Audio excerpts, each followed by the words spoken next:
Bukod sa Danbantayan, may lumitaw ring sinkhole sa San Remeo, Cebu matapos ang lindol. Yan at ang ramdam pa rin mga aftershock ang nagdudulot pa rin ng takot sa mga residente. Narito ang report ni Ato Maraulio.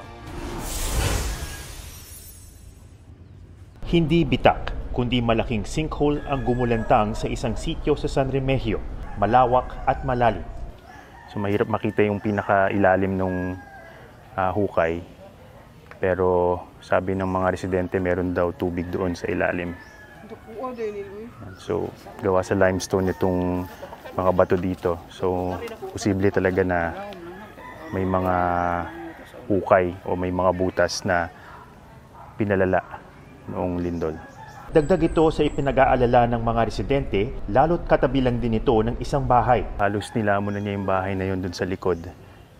Ito raw ay unang lumitaw nung nagkalindol at unti-unting lumaki sa mga sumunod na aftershock. Ang mga sira lalong pinalalala ng halos 4,000 na itatalang aftershocks. Kitang-kita ito dito sa Northern Cebu. Dagdag pahirap sa mga nasa ospital na sa mga makeshift tent na nga, may ilan pang hindi agad maoperahan. Masakit pa po ba? Masakit pa kasi hindi pa na-operar. Sa Monday po sana ang operasyon ko. Kaya hindi natuloy, papauwiin muna kami. Sa lamay na ito, 10 ang ipinagluluksa. Sabay-sabay silang nasawi ng matabunan ng guho. Dito sa Bogo, sa isang medyo mabundok na sitio, isang trahedya ang nangyari dahil nabaon sa guho yung isang buong pamilya. So 10 silang magkakamag-anak na nasawi.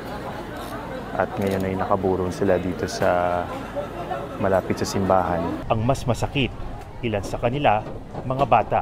Kaawa-awa ng sitwasyon dahil yung iba sa mga nandito, mga maliliit na bata, no? May 5 taong gulang, 8 taong gulang. At ngayon talagang napakalungkot ng sinapit nila. Isang dalagita naman ang hindi nakaligtas nang mabagsakan ng gumuhong pader ng kanilang bahay. Mag-isa siya sa bahay ng lumindol.